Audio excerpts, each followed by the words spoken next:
Typo dans le podcast.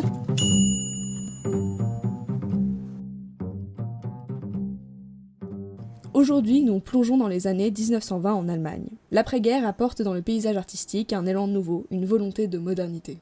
Cette avant-garde, poussée par l'école du Bauhaus, promet des idées de minimalisme, de retour à l'essentiel et d'une géométrisation des formes.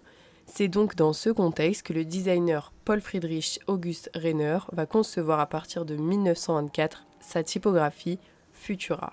Sa volonté, s'affranchir des typographies traditionnelles très ornées en créant une typographie bâton, simple, avec un design moderne et pur, dépourvu d'empattement.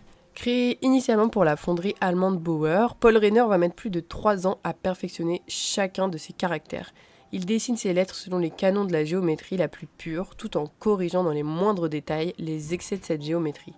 En effet, si vous avez regardé un texte Futura en détail, vous pourriez remarquer que les cercles ne sont pas parfaits ou que les barres ne sont pas toutes de la même épaisseur, rendant la typographie lisible et harmonieuse.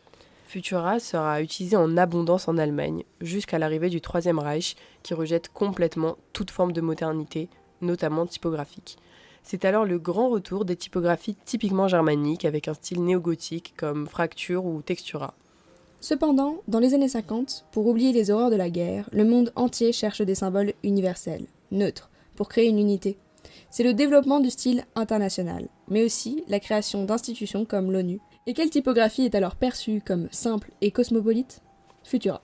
Elle devient alors une des favorites pour le marketing et les outils de communication et est omniprésente. On la retrouve partout. Et c'est maintenant l'heure de la liste non exhaustive des marques que vous connaissez tous qui sont fièrement représentées par Futura. Alors on a par exemple Volkswagen, Tissot, UU, Canal+, Red Bull, Louis Vuitton. Ikea Futura est également employé en abondance pour les affiches de films American Beauty ou l'Odyssée de l'espace.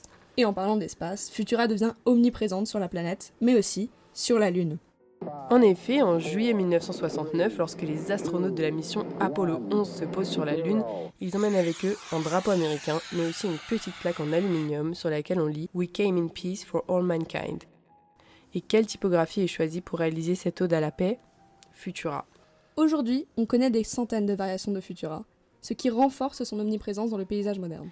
On peut donc parler de typographie parmi les typographies, dont l'histoire suit les innovations artistiques et politiques de son siècle et qui, avec son design simple et épuré, a influencé énormément de typographies sans sérif qui ont suivi.